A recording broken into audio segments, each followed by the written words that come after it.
Hello everyone, welcome back to Arpita Sharma classes. I am Arpita Sharma, your educator on Arpita Sharma classes, and we are going to analyze the Hindu newspaper for 8th of August 2022. Now, why these lectures are uploaded a little late? So that you can read the newspapers yourself and then revise what you have read through these lectures. Okay, in a 10-minute, 15-minute, 20-minute lecture, you can revise the entire newspaper, the most important articles from the newspaper from the perspective of prelims and mains through these lectures. So once you finish your reading of newspaper, go through these articles, important articles that we have selected. The PDFs are uploaded on the Telegram channel and revise them. Daily revise through these lectures. 15 to 20 minutes के ये lectures होते हैं, इसके through daily आप revise करते जाइए ताकि आपकी grip current affairs में strong हो जाए. Now on page number 1 we have this very important article. Prime Minister lauds states for cooperative federalism in fighting COVID-19. So during COVID-19 the states and the center together they implemented the policies and plans and action plans to fight COVID-19, and that was lauded by applauded by Prime Minister. Okay, now he talked about cooperative federalism in the Niti Governing Council meeting right now. ये जो meeting हुई है ये नीति आयोग की governing council meeting हुई है जहां पर crop diversification, national education policy, urban governance को डिस्कस किया गया. Now these topics are really important separately for your exam. See each and everything is really important if you connected with the syllabus. That is why again and again I repeat, whatever you study from the newspaper, connect it with the syllabus. Irrelevant things should be ignored and only the relevant points you have to study. So take an A4 size sheet of paper and you can write down about the topic urban governance with current affairs here. Then take a separate A4 size sheet of paper and take a 1-page note on what is national education policy. Then about crop diversification. So these are important topics that you need to prepare for the upcoming exam. आपके upcoming exam के लिए ना mains में एक topic में से question बन सकता है. And if you have public administration as optional, then again this topic is important. GS paper 2 के लिए mains में this topic is important. Now let's study about the word cooperative federalism. They can very easily frame questions in the essay paper, in the ethics ka paper, in the paper of GS paper 2, if you have PubAd app as optional. So these are the papers in which they can form question on cooperative federalism. Even in interview they can ask. So cooperative federalism is just like a marble cake. Okay, so that is why it is also, write it down, it is also known as marble cake federalism. What exactly is a marble cake? This is the picture of a marble cake. Here you can see that this cake is not entirely a chocolate cake, but it has some elements of chocolate, it has some elements of maida, right, sugar. यहाँ पर आप देखोगे अलग अलग vanilla essence डलता है इसमें, and everything blends together. सब कुछ इसमें ना blend होता है. The chocolate even which is added in the cake, it is blended in the cake. Okay, so marble, just like marble cake, cooperative federalism also basically is a blend of center and states cooperation. That is why it is known as marble cake federalism. Understood. Easy था बहुत समझना. Marble cake को आप देखोगे यहाँ पर chocolate कैसे blend हो रही है मार्बल केक के अंदर. ठीक है, मैदा और चॉकलेट को कैसे ब्लेंड करके हमने केक तैयार किया है. ऐसे ही कोऑपरेटिव फेडरलिज्म में भी सेंटर स्टेट एक दूसरे के साथ कोऑपरेट करके गवर्नेंस करते हैं. So when we talk about centre and states, they cooperate together and then they carry out their governance. What can be the example of cooperative federalism in our today's time? We can see NITI Aayog. NITI Aayog के through both centre and states implement plans and policies. This takes you can say makes or creates action plans, right? And zonal councils, then the interstate commission, any kind of water dispute which the center and states are having, that is solved through the interstate river dispute act. So these are the, you can say, platforms which showcases or which displays the cooperative federalism element of our constitution. Cooperative federalism is basically a very flexible relationship. Flexible means there are no rigidities or stubbornness. Okay, it's a very flexible, easygoing relationship between federal and state governments in which both of them cooperate together, work together on different issues, different policies, programs, agendas, etc.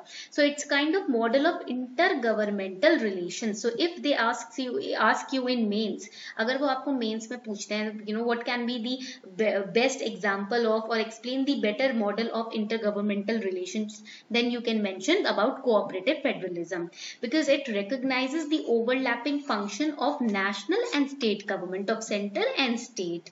All right, point clear ho gaya yahan tak? Another example of cooperative federalism can be if there has to be an interstate highway to be constructed between two or more states. In that case, the union government will give tax revenue to the states. Okay, so that is also cooperative federalism. Revenue sharing हो रहा है दोनों states के बीच में. Now let us look at this term cooperative federalism from different perspective. From the legislative perspective, there is Schedule 7. Please underline the Schedule 7. It's a really important point because it was asked in prelims 2018 का examination.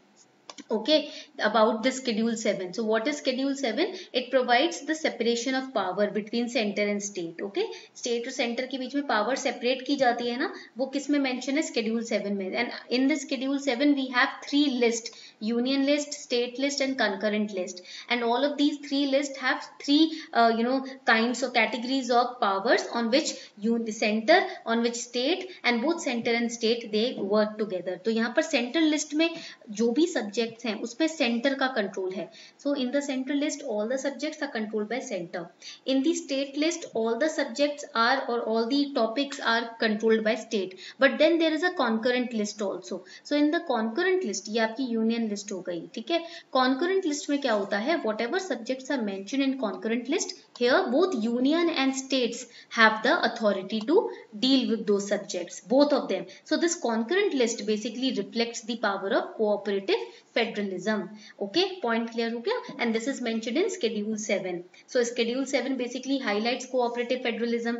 Then Article 131 also highlights cooperative federalism because Supreme Court here and under Article 131 has the exclusive jurisdiction, the original and the exclusive jurisdiction, or you can say power to hear cases between states and centers. So if states and centers they have certain kind of dispute amongst each other, they can go to Supreme Court, no other court, because Supreme Court has exclusive jurisdiction. Okay, so Supreme Court as a federal court of India has exclusive jurisdiction to decide or to solve the cases of dispute between the state and the center, whether it is between the center on one side and 2 or more states on the other side. In that case also, if there are any dispute, Supreme Court will handle it. Whether it's a dispute between center on one side or any state, any one state on the other side, then also the Supreme Court has the power.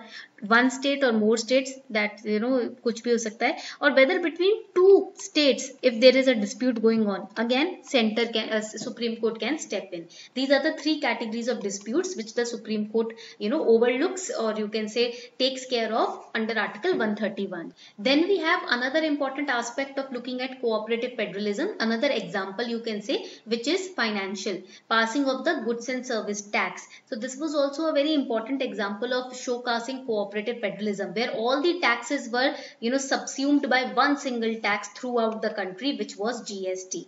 Okay, then we always hear Prime Minister Modi talk about sabka saath sabka vikas. So this slogan raised by Prime Minister Narendra Modi, this slogan showcases the beauty of cooperative federalism, where all the states are treated as equal partners in the development of the nation.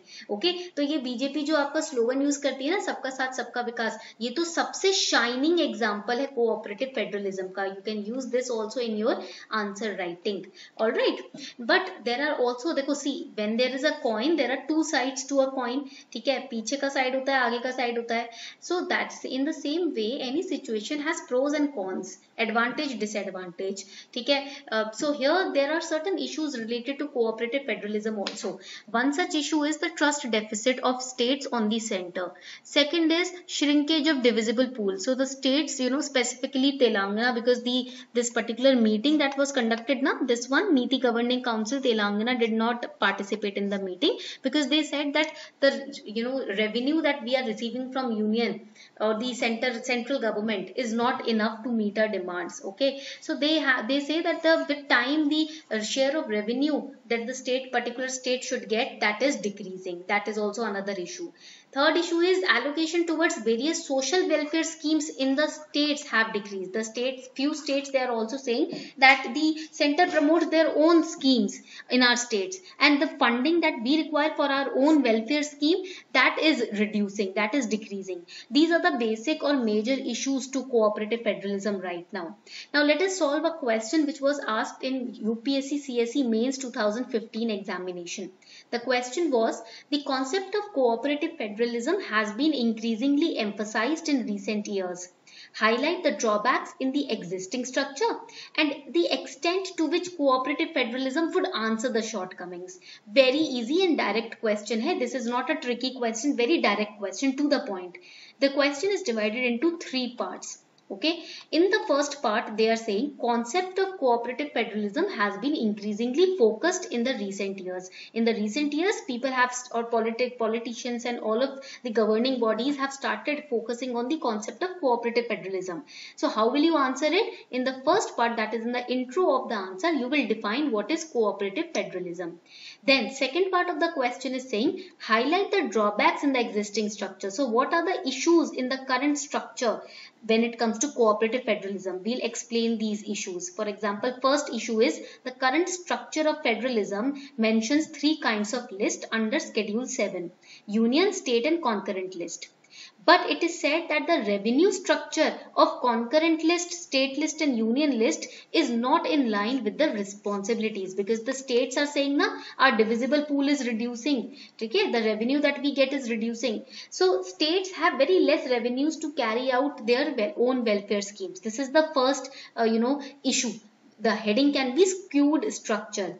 Second issue is less power which is being delegated to local bodies. So local bodies are in states. Okay, states में होती है ना local governments. The local governments are dependent on the legislative rules by the respective states. Her respective state का जो भी rule होता है उस पर dependent होती है local government. So basically they do not have much power.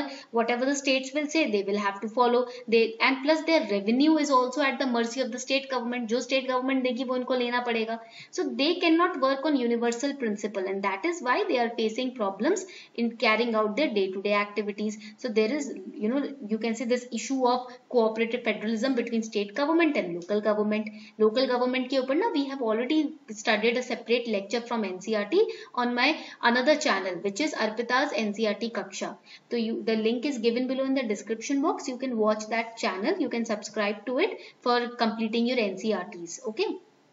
Then the third issue is, to cooperative federalism in our existing structure. That is, basically the states generally oppose the welfare schemes for political reasons. Okay, why? Because their own demands are not fulfilled. The central sector, schemes or the schemes by the union government, they are promoted even in the states. So the states' own welfare schemes, they get, sidelined, and that is why they are upset about it. Then the fourth important issue is governor basically seen as the agent of the center. We have seen this so many times. Recently it was seen in the case of West Bengal also. Okay, so आपने देखा होगा, even in Delhi you see the fight every day there is a fight going on between the LG and the Chief Minister of Delhi. So basically the states, they say that the governor's appointment or removal, in that process we do not have any say. The central government does it. Okay, so basically this witnessing the position of LG or governor as the agent of center, it is the major hurdle between center and states relationship and between the target of achieving cooperative federalism. These are the issues that you need to highlight. They are asking you to highlight the drawbacks. We have highlighted. Now they are asking highlight the extent to which cooperative federalism would answer the shortcomings. So now you have to answer how cooperative federalism's concept can remove these drawbacks from the existing structure. So second part of the body of the answer, you will explain how cooperative federalism is like a solution to these drawbacks. First, we see that Planning Commission was replaced by Niti Aayog, and we have seen that Niti Aayog is a very shining example of cooperative federalism, because both state government and central government, they participate in the meetings of Niti Aayog to formulate policies. Okay, and you can give the example of the recently conducted over here Niti Aayog's governing council meeting, where all the states participate along with the central government. That is one example. Second, governors can be asked to act as per the aid and advice of the popularly elected government government in the state. That would also make sure that the essence of cooperative federalism is, kept intact. Third would be the CSS, that is the central sector schemes. They should reduce, basically why they're, not reduce, but you can say the participation or interference in the state should be balanced. Okay, so if you are promoting the centrally, the central sponsored scheme, that is not bad, but do not do, the promotion of the central sector centrally sponsored scheme on the cost of ignoring the welfare schemes formulated by the state. You have to give equal respect to those schemes which are formulated by the state government. And fourth can be through interstate council. Article 263 के through हमने interstate council form किया है to resolve any dispute between centre and state. That is also how you can raise the essence of cooperative federalism. Okay, so this is how you need to answer this particular question. Very easy question. अगर आप newspaper daily पढ़ रहे हो, see this was a static question. Why? Because it is in newspaper daily. Almost daily आपका state और centre के बीच में कोई ना कोई इशू आता ही है, तो वहां पर कोऑपरेटिव फेडरलिज्म का कॉन्सेप्ट जरूर आता है. तो if you are reading the newspaper, it's very easy to answer such questions. Now coming on to the next important article पे आते हैं. Satellites launched by SSLV in wrong orbit not usable. So the Indian Space Research Organization said the satellites which were launched from Sriharikota, they were basically they put the rocket which was launched, they put the rockets in the satellites in the wrong orbit. उन्होंने गलत orbit में satellites को रख दिया है. And SSLV was the vehicle which was carrying EOS-2, जो कि एक Earth observation satellite है, and another satellite that it was carrying was Azadi SAT, which is a student satellite. Now here we need to understand certain points. What is the aim of SSLV? Small satellite launch vehicle. Basically the aim is to carry the micro satellites into the orbit of the Earth. Earth के orbit में छोटे छोटे जो satellites है ना, उनको place करना इसका aim है. Alright, and it was the brainchild of ISRO's new chairman Dr. Somanath. उन्होंने इसको design और develop किया था. ये आपको point याद रखना है. So this article is only important for your preliminary examination. Another important article, only 3 IPS officers opt for central deputation. So the shortage of all India service officers continues to affect the union government. Why? Because only 3 IPS officers have offered themselves for this central deputation. The officers are all in the rank of Superintendent of Police, that is the SP, and there is no offer from senior officers in the rank of DG of Police, that is the DGP, then Additional Director General, Inspector General, Deputy Inspector General, because they expressing their willingness to be posted with union government, so they did not offer themselves. उन्होंने नहीं अपने आप को central deputation के लिए offer किया है. So what is the importance of central deputation? See, central deputations will make the bond between center and state stronger. Why? Because states के जो होंगे IPS officers, the IPS officers from the states, if they are offering themselves, or the states are offering their names to center for central deputation, that builds up the rapport and relationship between center and union government. Okay, so these are the very important threads, these central deputation, these are very important threads between state and unions relationship. The Department of Personnel and Training has said that IPS officers coming to the center at DIG level would no longer be required to be impaneled at that level with the union government. तो DOPT ये कहता है वो IPS officers जो कि centre में आ रहे हैं, DIG लेवल पर पहुंचकर आ रहे हैं, तो फाइनली उनको फर्दर यूनियन गवर्नमेंट पे इम्पैनलमेंट नहीं मिलेगी. Okay, but according to the existing rules, DIG ranked IPS officer जो होता है, जिसका कम से कम 14 साल का एक्सपीरियंस रहा हो फील्ड पर, he could only be deputed to the centre if the police establishment board empanelled them as DIGs at the centre. Okay, तो वो सिर्फ सेंटर में, अगर उनका 14 साल का एक्सपीरियंस है, DIG रैंक्ड IPS रहे हैं, कम से कम 14 साल का एक्सपीरियंस है, तो वो सिर्फ सेंटर में ही डिप्यूटेड रहेंगे. And the board, the police establishment board, chooses the panel on the basis of officers' career, experience and the records. उनके performance की जो records रही है, उस basis पे उन officers को select किया जाता है. And only the SP level officers, they do not require impanelment at the center. उनकी जरूरत नहीं impanelment की. ठीक है, जो एसपी लेवल पे होते हैं, बट डीआईजी लेवल के हैं तो वो एलिजिबल होते हैं सेंट्रल डेपुटेशन के लिए. Now why this central deputation is used, why from state the IPS officers are selected for central deputation, because there are huge vacancies at the union level. Union level पर officers की ना vacancies बहुत ज्यादा चल रही हैं. Okay, that is why. Point clear हो गया? There are massive vacancies at the Central Armed Police Forces level in the central police organizations. That is why from states the officers are picked up. Point clear हो गया? And even IPS officers have a quota of 40% in CPOs and CAPFs. Okay, that you have to remember because you are preparing for this examination only. Clear? Next important article, cheetah reintroduction. NBA chief dismisses concerns. So right now ये reintroduction of species, basically what does it mean? Releasing the species in an area where it can survive. So Union Minister for Environment, Forest and Climate Change launched the action plan for introduction of cheetah in India, under which 50 cheetahs will be introduced in the next 5 years. Now you must be wondering, ma'am, are there no cheetahs in India? India में cheetahs नहीं है क्या? Why are we bringing cheetahs from outside the nations? So the answer is very easy, because country's last cheetah was spotted in Chhattisgarh in 1947, who died. Later the cheetah was declared extinct in India in 1952. Okay, that is why we are going through this particular reintroduction of species program. So cheetah is the only large carnivore that has been eliminated in India. And वो बहुत ही गलत बात है भारत के लिए भी. This is not very normal you can say situation or statement to pass that they have extinct. It's a very grave statement. Okay, and that is why the government is preparing to translocate first batch of 8 from South Africa and Namibia to Kuno National Park. Now they can very easily ask you, give you names of 4 states, and they will ask you where Kuno National Park is situated. Very easy, Madhya Pradesh. Please write it down. आप ना 2 दिन बाद इसे भूल जाओगे. If you think that you will listen today and you will not revise and remember it till your exam, that's wrong. You will forget it after 2 days. Okay, so please write it down in your maps register and please revise it daily. Okay, point clear हो गया? Very good. Now the question is, what is reintroduction and why reintroduction of these species is being done?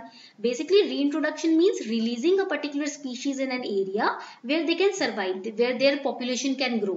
And cheetah is the only large carnivore जो India में basically threatened है and extinct है. Okay, and in reintroducing cheetah in India will also increase tourism. More and more tourists will visit zoos to watch them. So that would also basically you can say restructure the tourism sector. Okay, plus for ecological reason also reintroduction of cheetah is very important. India now has the economic ability to consider restoring the lost natural heritage of India. So to conserve the threatened species, to restore the ecosystem functions, this activity is being done. Now there is another very interesting fact for prelims that you need to remember, Acinonyx jubatus. Now this is Mr. Acinonyx jubatus. Who was he? He was a cheetah, one of the oldest of the big cat species, with ancestors that can be traced back to the Miocene era. इनके ancestors ना Miocene era के हैं, मतलब भैया बहुत पुराने, हमारी तरह ही काफी पुराने. And remember that this Asiatic cheetah is classified as critically endangered in the IUCN Red List. Okay, ये सिर्फ अभी ऐसा माना जाता है ईरान में ही पाए जाते हैं एशियाटिक चीता, और ये IUCN के रेड लिस्ट पे क्रिटिकली इंडेंजर्ड भी है. तो ये पॉइंट्स आपको याद रखने हैं. This very important picture, I came across this picture in the Hindu newspaper, a very beautiful picture. I was skipping the pages and I did not even look at this picture, but then I just was going through certain articles right at the side of this image, and I saw this image and I thought, why not read what is written over here.